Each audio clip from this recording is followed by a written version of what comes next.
Oke, selamat pagi. SMK? Bisa. Tangannya mana ini gerakannya biar tidak ngantuk? SMK? Bisa. Alfusa? Jaya. Sebelum memulai pembelajaran, coba mari kita berdoa terlebih dahulu agar apa yang kita pelajari pada pagi hari ini tuh akan bermanfaat dan juga masuk ke hati dan juga pikiran kalian. Bisa dibantu siapa ya?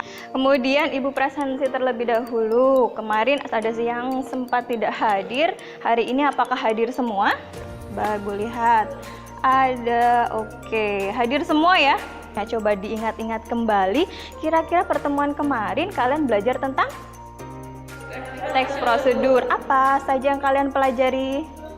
Struktur, kemudian kaidah kebahasaan. Pada pagi hari ini kita akan belajar untuk kompetensi dasar yang akan kita capai adalah menganalisis apa?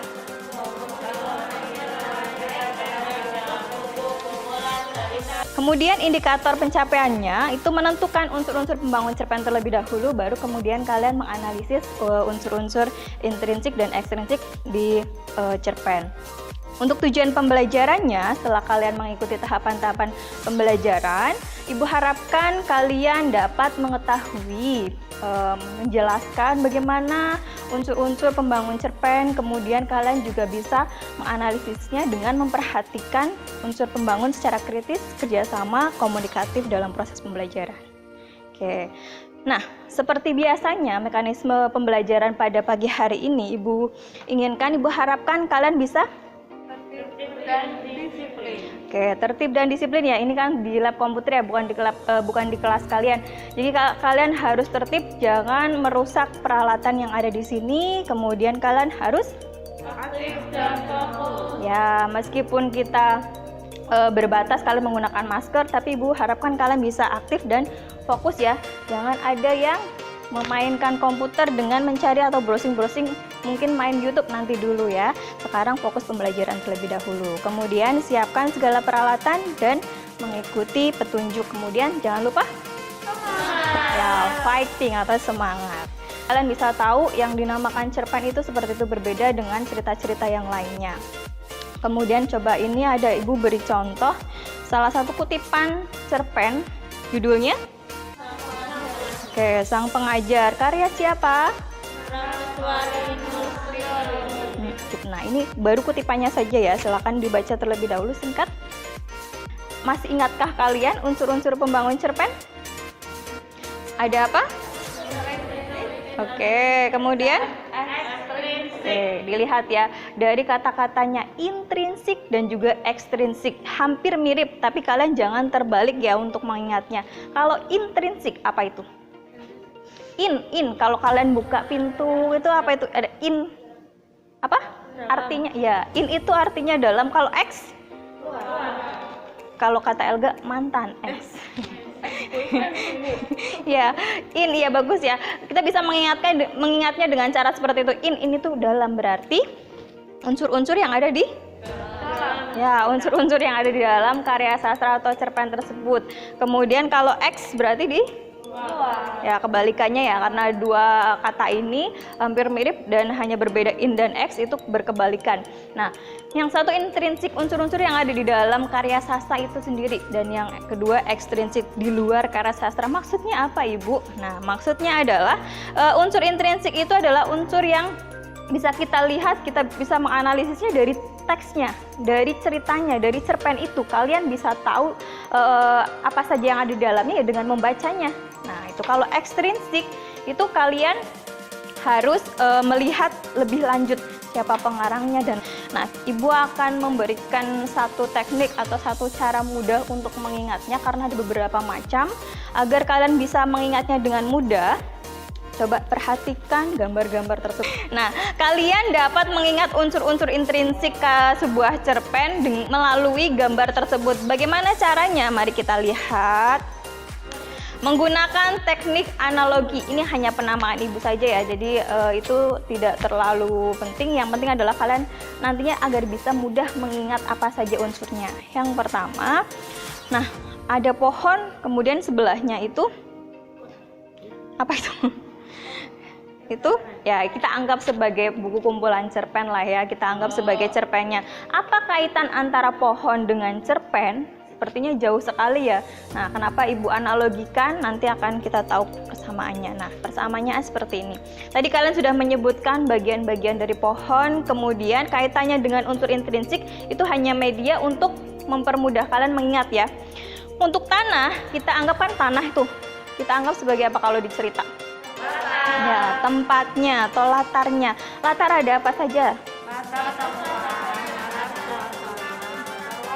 Ya, itu sudah hafal di luar kepala ya kalau latar ya. Nah, kemudian setelah itu akar. Akar itu adalah hal utama untuk tumbuhnya pohon. Seperti juga cerpen atau cerita. Harus ada apa dulu? Nah, temanya terlebih dahulu ketika itu. Nah, itu adalah teknik analogi yang bisa kalian terapkan ketika kalian mungkin lupa. Aduh, ada banyak, ada 7. Bagaimana nih cara mengingatnya? Nah, ingat-ingat. Oh, pohon ya, Bu ya. Oh ya, nanti kalian insya Allah akan mudah mengingatnya. Nah, begitu ya. Oke.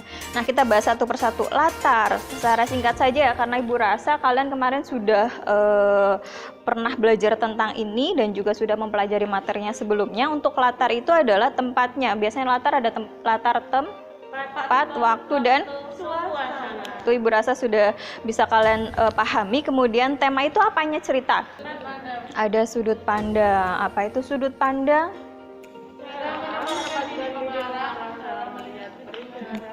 Ya, cara pengarang ini lebih gampangnya kalau menurut Ibu, posisi pengarang ada di mana sih di dalam cerita? Ini di cerita itu pengarang di mana? Apakah dia sebagai tokohnya atau dia nggak ada di ceritanya, Bu? Dia tidak ada di cerita tersebut. Nah, ada 2 ya sudut pandang. Yang pertama, sudut pandang apa? Orang pertama, kemudian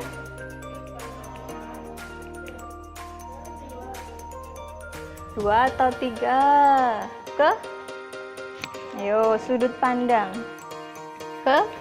ketiga, bukan kedua tersebut. Nah, itu dia unsur-unsur intrinsiknya. Ada yang ditanyakan mungkin. Yang kedua, ini ada unsur ekstrinsik. Analogikan sebagai apa nih? Yang pertama, orang yang menanamnya. Penanamnya itu adalah, kalau dicerita berarti pengarangnya atau penulisnya. Saya ibaratkan sebagai latar belakangnya. Siapa sih pengarangnya? Kenapa dia menceritakan tentang itu? Apakah ada pengalaman pribadi? Dan lain sebagainya. Kemudian cuaca atau matahari, air itu yang dibutuhkan oleh pohon. Nah, dalam cerita itu yang dibutuhkan itu juga latar belakang masyarakat. Jadi di luar, di sekitar penulis itu ada apa nih yang sedang berkembang di dalam masyarakat? Kira-kira biasanya di dalam masyarakat itu apa yang sedang dipelajari? Kemudian pemanen orang yang mengambil hasil dari pohon tersebut kita anggap sebagai nilai-nilai di sekitar pengarang. Latar belakang tadi Ibu sudah jelaskan mengenai riwayat hidup penulisnya. Kemudian latar belakang masyarakat itu berkaitan dengan kondisi sosial. Ibu sudah memberikan warna-warni di situ. Kira-kira warna-warna itu menunjukkan apa? Warna biru kira-kira itu menunjukkan apa? Nadia Dwi Nurlita, ya tokohnya gitu. Nah, itu adalah karya dari Ayu Pangestu. Nanti di situ ada penjelasannya. Silakan kalian baca terlebih dahulu ceritanya. Kemudian kalian bisa menganalisis unsur intrinsiknya, kemudian ekstrinsiknya.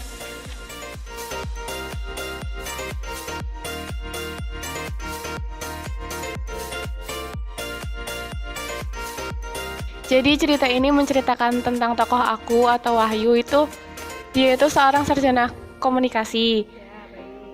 Abahnya itu menyekolahkannya dengan biaya, kan dia dari orang yang miskin, nggak punya gitu Bu. Terus abahnya itu menyekolahkannya mati-matian sampai ngutang. Tapi tokoh aku itu malah ingin menjadi penjual beras aking gitu daripada mencari pekerjaan lain. Nah, itu bertentangan sama keinginan abahnya. Akhirnya bentrok di situ gitu. Sampai akhirnya kan pendistribusian beras Aking ini ke Jakarta. Lah waktu ke Jakarta tersebut, mobil pick up yang biasa untuk distribusi itu menghilang. Nah, akhir cerita, ya entah seperti dia, entah itu dimaling atau gimana belum dijelaskan, soalnya akhir ceritanya menggantung. Baik, bagus sekali ya. Benar yang disampaikan oleh Teh Hara. Terima kasih. Berarti tidak ngantuk ya. Nah, oke, dari itu silahkan kita presentasikan terlebih dahulu satu persatu ya, mulai dari unsur yang pertama dan kedua, latar dan juga tema. Yang mendapatkan poin latar dan tema, silakan siapa? Oh ini, silakan ya. Assalamualaikum warahmatullahi wabarakatuh. Unsur-unsur pembangun cerpen beras Aking karya Ayu Pangestu. Unsur intrinsik unsur intrinsik pertama yaitu latar. Analisisnya latar tempat yaitu kampung. Oke, tepuk tangan untuk kalian yang sudah mempresentasikan hasil pekerjaannya. Tadi dijelaskan ya, dua kelompok terakhir menjelaskan mengenai amanatnya itu kalian harus apa? Setelah membaca cerpen tersebut, kira-kira apa yang bisa kalian ambil pelajaran apa coba? Ya, kita harus saling membantu, kita bisa meneladani sifat dari Wahyu yang pekerja keras ya, tidak malu, dia rajin, tidak gengsi walaupun anak lulusan sarjana, tapi dia bekerja sesuai dengan pekerjaannya yang walaupun tidak. Kemudian mungkin yang luput dari analisis kalian itu tentang nilai agama. Di situ kan tadi menyebutkan ada waktu ya, kayaknya latar waktu tadi ada sempat menyebutkan selesai sholat duha. Nah itu termasuknya nilai agama ya, bisa kita ambil. Oh berarti si tokoh ini adalah Islam dan ada masuk di situ nilai agama yang bisa diambil. Oke, terima kasih atas presentasi kalian. Coba kita simpulkan terlebih dahulu dari materi-materi yang sudah kalian pelajari tadi. Kira-kira Ibu coba dicek unsur intrinsik itu apa? Yang di dalam cerita. Iya. Yang di dalam cerita tersebut, unsur-unsur yang ada di dalam cerita. Kemudian unsur ekstrinsik, Unsur yang ada di luar cerita. unsur yang ada di luar cerita. Coba kita ingat-ingat kembali lagi ya. Unsur intrinsik ada berapa macam?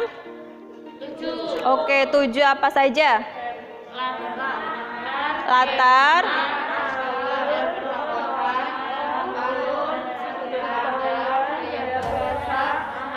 alhamdulillah, itu meskipun banyak ya, ada 7 cukup banyak. Kalian bisa mengingat-ingatnya dengan tadi analogi pohon tersebut ya. Cerita pendek atau cerpen, kira-kira setelah kalian melaksanakan pembelajaran ini, apa yang bisa kalian dapatkan? Manfaat apa kira-kira dari pembelajaran ini? Coba, salah satu. Setelah kalian belajar tentang unsur-unsur pembangun cerpen, apa yang kalian dapatkan? Bisa memahami isi cerpen. Ya, bisa memahami lewat unsur-unsurnya ya kan ya. Tadi juga contoh dari cerpen-cerpen yang kalian baca juga sepertinya wah memberikan semangat nih, saya harus bekerja keras dan lain sebagainya. Alhamdulillah, Ibu rasa sudah cukup untuk pembelajaran kali ini, atau mungkin ada yang ingin menyampaikan sesuatu? Tidak? Sudah cukup? Oke, kita tutup ya pembelajaran pada pagi hari dengan bacaan hamdalah bersama-sama. Terima kasih sudah semangat di jam terakhir ini, kalian masih mau semangat belajar dengan Bu Anti. Semoga kalian tetap sehat, kita semua tetap sehat terutama ya. Terhindar dari segala penyakit. Kalian juga jangan malas-malasan, coba pelajari dari cerita tadi. Oh, saya berarti harus bekerja keras gitu ya. Terima kasih. Wassalamualaikum warahmatullahi wabarakatuh. See you.